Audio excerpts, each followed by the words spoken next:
കൃത്യമായിട്ട് പറഞ്ഞാൽ മാർക്സിസ്റ്റ് പാർട്ടിയുടെ ഒരു ശക്തി ദുർഗമാണ് പാലക്കാട് പാർലമെൻറ്റ് മണ്ഡലം. ഒരു സ്ഥാനാർത്ഥി എന്നുള്ള നിലയ്ക്ക് അങ്ങനെ ഒരു ഇമ്പ്രസീവായിട്ടുള്ള കാൻഡിഡേറ്റ് അല്ല. കൃഷ്ണകുമാർ ജയിക്കുമെന്നല്ല ഈ പറഞ്ഞതിൻ്റെ അർത്ഥം. പക്ഷേ കൃഷ്ണകുമാർ ധാരാളമായിട്ട് വോട്ട് പിടിക്കും.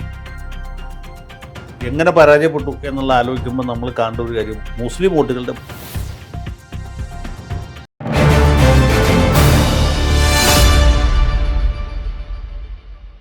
കഴിഞ്ഞ ലോക്സഭാ തെരഞ്ഞെടുപ്പിൽ ഏറ്റവും അപ്രതീക്ഷിതമായ ഒരു വിജയമായിരുന്നു വി കെ ശ്രീകണ്ഠൻ്റേത്. വി കെ ശ്രീകണ്ഠനും രാജ്മോഹൻ ഉണ്ണിത്താനും ജയിക്കും എന്ന് ഒരുപക്ഷെ അവരല്ലാതെ ആരും തന്നെ കരുതിയിരുന്നില്ല. ഇവർ രണ്ടുപേരും ജയിക്കും എന്ന് പ്രവചിച്ച മറ്റൊരാളും ഞാനാണ്. അന്ന് മുല്ലപ്പള്ളി രാമേന്ദ്രൻ വരെ പറഞ്ഞത് പാലക്കാട് ഒഴിച്ച് 19 സീറ്റും UDF ജയിക്കും എന്നാണ്. അപ്പോൾ അതേപോലും വിചാരിച്ചില്ല പാലക്കാട് ശ്രീകണ്ഠൻ ജയിക്കും എന്നുള്ളത്. കാരണം പാലക്കാട് ഒരു പരമ്പരാഗത ഇടത് കോട്ടയാണ്. കൃത്യമായിട്ട് പറഞ്ഞാൽ മാർക്സിസ്റ്റ് പാർട്ടിയുടെ ഒരു ശക്തി ദുർഗമാണ് പാലക്കാട് പാർലമെൻറ്റ് മണ്ഡലം. അവിടെ മാർക്സിസ്റ്റ് സ്ഥാനാർത്ഥികളെ തോൽപ്പിക്കുക എന്നുള്ളത് വളരെ ദുഷ്കരമാണ്. കഴിഞ്ഞ എത്രയോ തെരഞ്ഞെടുപ്പുകളായിട്ട് CPM സ്ഥാനാർത്ഥികൾ തന്നെ ജയിച്ചുകൊണ്ടിരിക്കുന്ന സ്ഥലമാണ്. 1971 തെരഞ്ഞെടുപ്പിൽ സാക്ഷാൽ AKG കാസർഗോഡ് മത്സരിച്ചാൽ ജയിക്കുകയില്ല എന്ന് മനസ്സിലായിട്ട് വന്ന് മത്സരിച്ചത് പാലക്കാടാണ്. അന്ന് ജനസംഘത്തിൻ്റെ പിന്തുണയുള്ള ഒരു സ്ഥാനാർത്ഥിയായിരുന്നു പാലക്കാട്ട് AKGക്കെതിരെ മത്സരിച്ച്. കോൺഗ്രസും മുസ്ലിം ലീഗ് ജനസംഘവും കൂടി യോജിച്ച് എതിർത്തിട്ടും AKGയെ തോൽപ്പിക്കാൻ പറ്റിയില്ല. അതാണ് പാലക്കാട്. അപ്പോൾ അങ്ങനെയുള്ള ഈ പാലക്കാട് മണ്ഡലത്തിൽ പിന്നീട് 1977 S ഉന്ന സാഹിബ് ജയിച്ചു. അതിനുശേഷം 3 തവണ VS വിജയരാഘവ് വിജയിച്ചു. പിന്നീട് 1998 തെരഞ്ഞെടുപ്പിലാണ് നമ്മുടെ വിജയരാഘവൻ ജയിച്ചത്. പക്ഷേ അദ്ദേഹത്തിൻ്റെ പാർലമെൻറ്റ് അംഗത്ത് ഏതാണ്ട് ഒരു കൊല്ലമേ നീണ്ടുന്നുള്ളപ്പോഴത്തേക്കും അടുത്ത തെരഞ്ഞെടുപ്പ് വരികയോ അദ്ദേഹം VS വിജയരാഘവനോട് പരാജയപ്പെടുന്നു. പിന്നീട് NN കൃഷ്ണദാസ് മാർക്സിസ്റ്റ് സ്ഥാനാർത്ഥിയായിട്ട് പാലക്കാട്ട് മത്സരിച്ചു. അദ്ദേഹം വലിയ ഭൂരിപക്ഷത്തിൽ 3 തവണ വിജയിച്ചു. 4ാമത്തെ തവണ വന്നപ്പോൾ അദ്ദേഹത്തിന് പാർട്ടി സീറ്റ് കൊടുത്തില്ല. അതിന് പകരമാണ് MP രാജേഷിനെ നിർത്തിയത്. MP രാജേഷ് അവിടെ സ്ഥാനാർത്ഥിയായിട്ട് വന്നപ്പോൾ പ്രാദേശികമായിട്ട് പാർട്ടിക്കാരുടെ തന്നെ വലിയ എതിർപ്പുണ്ടായിരുന്നു. MP രാജേഷ് അല്ല, കൃഷ്ണദാസാണ് മത്സരിക്കേണ്ടത് എന്ന അർത്ഥത്തിൽ. അദ്ദേഹത്തിൻ്റെ എതിരാളി യശശരീരനായ നമ്മുടെ സതീശൻ പാച്ചേനിയായിരുന്നു. വലിയ മത്സരമായിരുന്നു. പാച്ചേനി വിജയത്തിൻ്റെ തൊട്ടടുത്ത് വരെ എത്തി. പക്ഷേ ഏതാണ്ട് 1000-ൽ പരം വോട്ടുകളുടെ വ്യത്യാസത്തിൽ MP രാജേഷ് വിജയിക്കുകയാണ് ചെയ്തത്. അടുത്ത തെരഞ്ഞെടുപ്പിൽ പാലക്കാട് സീറ്റ് MP വീരേന്ദ്രകുമാറിന് കൊടുത്തു. വീരേന്ദ്രകുമാർ വന്നപ്പോൾ കോൺഗ്രസ്സുകാർ അദ്ദേഹത്തിൽ നിന്ന് കാശ് വാങ്ങുകയും അദ്ദേഹത്തിനെതിരെ പ്രവർത്തിക്കുകയും ചെയ്തു. കാരണം കോൺഗ്രസിൻ്റെ ഒരു സീറ്റ് വീരേന്ദ്രകുമാറാണെങ്കിൽ പോലും അത് അങ്ങനെ വാങ്ങിക്കുന്നത് അവർക്ക് സഹിക്കാൻ പറ്റുന്ന ഒരു കാര്യമായിരുന്നില്ല. അങ്ങനെ പാലക്കാട്ട് നല്ലവരായ കോൺഗ്രസ്സുകാരുടെ ആത്മാർത്ഥമായ പ്രവർത്തനം കൊണ്ട് 1,00,000-ൽ പരം വോട്ടിൻ്റെ വ്യത്യാസത്തിലാണ് വീരേന്ദ്രകുമാർ തോറ്റത്. അഥവാ രാജേഷ് ജയിച്ചത്. അപ്പോൾ അങ്ങനെ 2014 1,00,000 വോട്ടിന് ജയിച്ച രാജേഷ് 2019 ആകുമ്പോഴത്തേക്കും ശ്രീകണ്ഠനോട് പരാജയപ്പെട്ടു. എങ്ങനെ പരാജയപ്പെട്ടു എന്നുള്ള ആലോചിക്കുമ്പോൾ നമ്മൾ കാണേണ്ട ഒരു കാര്യം മുസ്ലിം വോട്ടുകളുടെ ഭയങ്കരമായ ഏകീകരണം പാലക്കാട് മണ്ഡലത്തിലുണ്ടായി.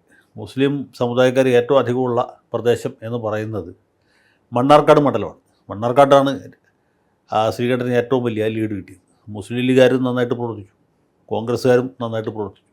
പിന്നെ മുസ്ലിം ഭൂരിപക്ഷ മേഖലകൾ എന്ന് പറയുന്നത് പട്ടാമ്പി പോലെയുള്ള പ്രദേശങ്ങൾ, അവിടെയൊക്കെ രാജേഷിൻ്റെ മേൽ ശ്രീകണ്ഠന് നല്ല ലീഡ് കിട്ടി. പിന്നെ രാജേഷിൻ്റെ ലീഡ് കിട്ടിയ സ്ഥലങ്ങളിൽ തന്നെ നേരിയ ലീഡ് കിട്ടി.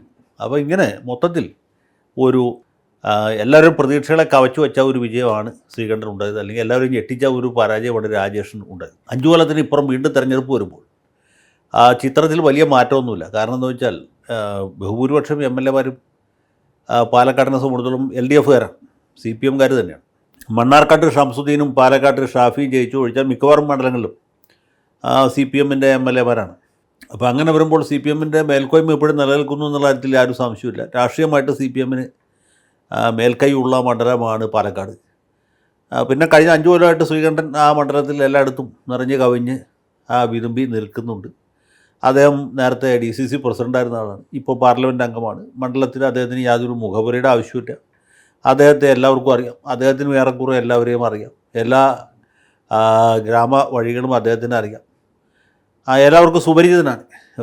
MP എന്നുള്ള നിലയ്ക്ക് വലിയ പ്രാഗൽഭ്യമൊന്നും തെളിയിച്ച പാർലമെൻറ്റേറിയൻ അല്ലെങ്കിലും ജനങ്ങളുമായിട്ട് നേരിട്ട് ഇടപെടുന്ന ഒരു വ്യക്തി എന്നുള്ള നിലയ്ക്ക് അദ്ദേഹത്തിനൊരു മതിപ്പുണ്ട്. ഇനീഷ്യലായിട്ട് അദ്ദേഹത്തിന് അങ്ങനെ ഒരു അഡ്വാൻറ്റേജ് ഉണ്ട്. രണ്ടാമത്തെ സംഗതി എന്ന് പറയുന്നത് LDF സ്ഥാനാർത്ഥിയാണ്. LDF-ൻ്റെ സ്ഥാനാർത്ഥിയായിട്ട് അവിടെ വല്ല M സ്വരാജോ അല്ലെങ്കിൽ ആ രീതിയിൽപ്പെട്ട ഏതെങ്കിലും ചെറുപ്പക്കാരായ സ്ഥാനാർത്ഥികൾ വരുന്നതാണ് വിചാരിച്ചത്. പക്ഷേ അങ്ങനെയല്ല ഉണ്ടായത്. നമ്മുടെ പഴയ പടക്കുതിര എന്ന് പറയുന്ന വിജയരാഘവൻ്റെ രംഗത്തിറക്കി. വിജയരാഘവൻ പോളിറ്റ് ബ്യൂറോ മെമ്പറാണ് എന്നുള്ളതിനപ്പുറം പാലക്കാട് മണ്ഡലത്തിൽ അങ്ങനെ വലിയ സ്വാധീനമൊന്നുമുള്ള ആളല്ല. അത് ഒരു തവണ ജയിക്കുകയും ഒരു തവണ തോൽക്കുകയും ചെയ്തിട്ടുണ്ട്.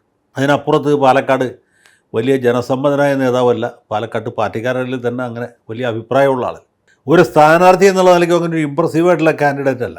അതുകൊണ്ട് അദ്ദേഹത്തിൻ്റെ ജയസാധ്യത ഈ കാരണത്താലും താരതമ്യേന മങ്ങിയ നിലയിലാണ് കാണുന്നത്. അപ്പോൾ ശ്രീകണ്ഠൻ രണ്ട് അഡ്വാൻറ്റേജാണ്. ഒന്ന് അദ്ദേഹത്തിൻ്റെ വ്യക്തിപരമായ ഒരു മേന്മ, രണ്ടാമത് എതിരാളിയുടെ ദൗർബല്യം, മൂന്നാമത്തെ ഒരു ഘടകം കൂടിയുണ്ട്, അത് ബി ജെ പിയുടെ സാന്നിധ്യമാണ്. ബി ജെ പിക്ക് സാമാന്യം ശക്തിയുള്ള അല്ലെങ്കിൽ സാമാന്യത്തെക്കാൾ ശക്തിയുള്ള ഒരു മണ്ഡലമാണ് പാലക്കാട്. അവിടെ നാട്ടുകാരനായ അല്ലെങ്കിൽ ജനസമ്മതനായ ജനസ്വാധീനമുള്ള ഒരു സ്ഥാനാർത്ഥിയാണ് കൃഷ്ണകുമാർ. കൃഷ്ണകുമാർ ജയിക്കുമെന്നല്ല ഈ പറഞ്ഞതിൻ്റെ അർത്ഥം. പക്ഷേ കൃഷ്ണകുമാർ ധാരാളമായിട്ട് വോട്ട് പിടിക്കും. ഈ പിടിക്കുന്ന വോട്ട് ആരെ കൂടുതൽ ബാധിക്കും എന്നുള്ളതാണ് ഇവിടുത്തെ ഒരു പ്രധാനപ്പെട്ട ഘടകം. കൃഷ്ണകുമാർ വോട്ട് പിടിക്കുന്ന അധികവും കോൺഗ്രസിൽ നിന്നാണെങ്കിൽ അത് തീർച്ചയായിട്ടും ശ്രീകണ്ഠന് ദോഷം ചെയ്യും.